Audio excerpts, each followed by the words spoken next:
अंग्रेज कहा जाता है। हिंदुस्तान को छोड़कर रुखसत हो गए।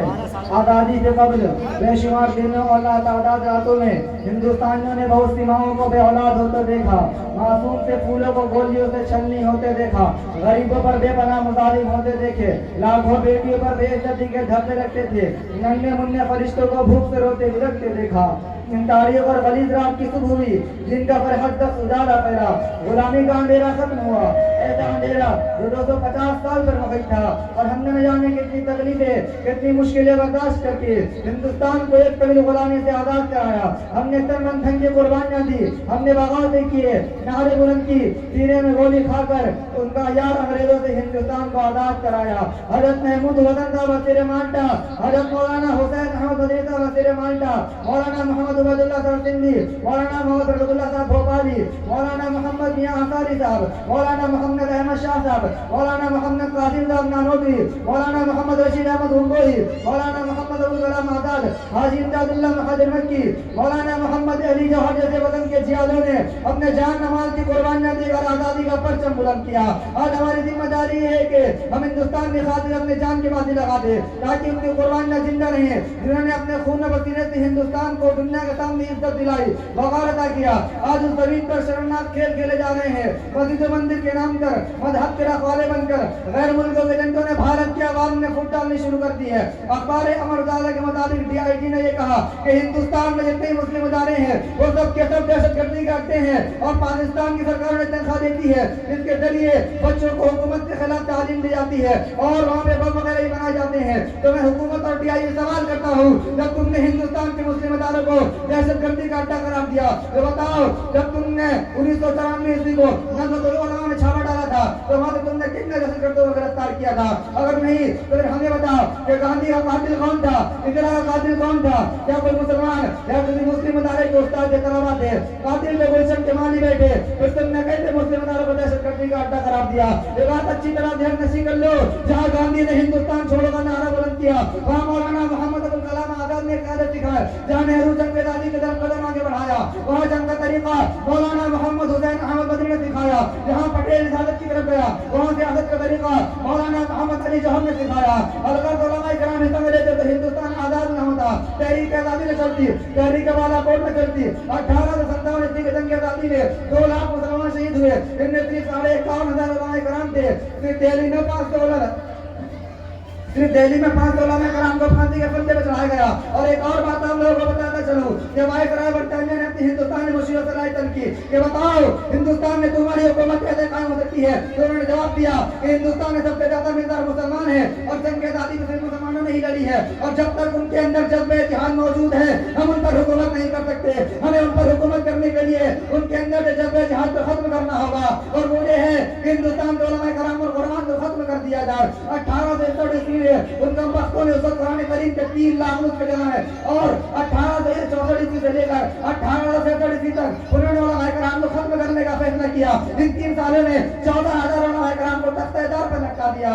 और एक अंग्रेज टाउनसन कहता है कि दिल्ली की चांदनी चौक से लेकर खैबर तक को ऐसा दरख्त न था जिसके उलमा इकराम के गर्दन लटकते न हो। अंग्रेज टाउनसन कहता है उलमा इकराम के जिस्मों को तांबे से डाला गया। टाउनसन कहता है उलमा इकराम को सूअरों को खाले में लपेट कर जलते हुए तंदूर में डाल दिया जाता था। टाउनसन कहता है उलमा इकराम को हाथी पर खड़े करके दरख्तों से बांधकर हाथी को उनके ऊपर चला दिया जाता था। टाउनसन कहता है लाहौर के जामा मस्जिद के सहन में अंग्रेजों ने फांसी का फंदा बनाया हुआ था, इसमें एक दिन में 80 उलमा इकराम को फांसी के फंदे पर चढ़ा दिया जाता था। अंग्रेज टाउनसन कहता है लाहौर की नदी रावी में अंग्रेज उलमा इकराम को गोलियां बंद करके नदी में डाल देते थे और उन्हें गोलियों का निशाना बना दिया जाता था। टाउनसन कहता है जब वो दिल्ली गया, दिल्ली में जब वो अपने खेमे में गया तो खेमे में उसे मुर्दों की बदबू महसूस हुई। वो अपने खेमे के पीछे चला गया, वो खेमे के पीछे जाकर देखता है कि वहाँ पे आग के अंगारे दहक रहे हैं और 40 अंग्रेजों ने 40 उलमा इकराम को लाया हुआ है और उन्हें आग उनके कपड़े उतार कर उन्हें आग में डाल दिया। देखती देखती वो सब के सब जल गए और फिर 40 उलमा इकराम को लाया गया और उसके सामने उससे कपड़े उतारे गए और उनसे कहा गया मौलवियों तुम्हें देखते कोई ये शख्स नहीं कहे थे कि 1857 की जंग आजादी में तुम में से कोई शहीद न था, हम तुम्हें छोड़ देंगे वरना तुम्हें भी इन 40 में जला दिया जाएगा। अंग्रेज टाउनसन कहता है मुझे पैदा करने वाली की कसम सब के सब जल गए मगर किसी ने भी अंग्रेज के सामने अपनी गर्दनें नहीं झुकाई। बस मैं ईश्वर के साथ अभी तक खत्म करता हूँ कि इतनी सी बात हवाओं को बताए रखना کہ اتنی سی بات ہواؤں کو بتائے رکھنا، روشنی ضرور ہوگی چراغوں کو جلائے رکھنا، لہو دے کر کیا حفاظت ہم نے جس ترنگے کا، اس ترنگے کو سدا اپنے چھت پہ لگائے رکھنا، میری خاموشیوں کو تو ظلم کی تاثیر مت سمجھ، میرے صبر کو تو میرے زنجیر مت سمجھ، ایک میں ہی نہیں فقط میرے خدا بھی ہے میرے ساتھ، ایک میں ہی نہیں فقط میرے خدا بھی ہے میرے ساتھ، تو بھارت کو اپنے باپ کی جاگیر مت سمجھ، وما علینا الا البلاغ۔ ماشاءاللہ ماشاءاللہ، یہ تھے صادق رحمانی جو درجہ حفظ کا جامعہ مظفریہ کا طالب علم ہے۔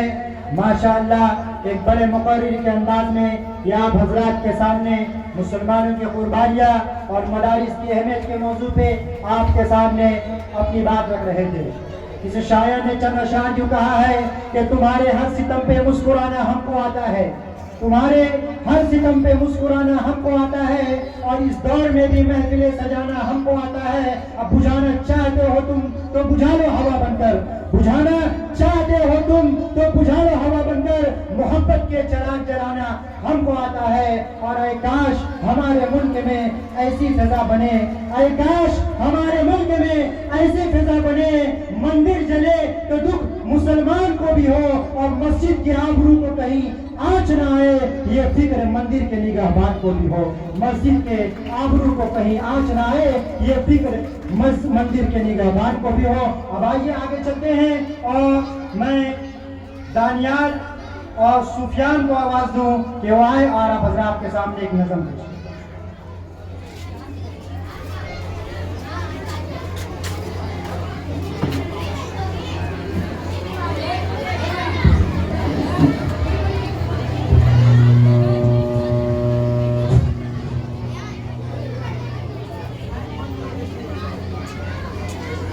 السلام علیکم، میں اپنے دیش پر ایک نظم پیش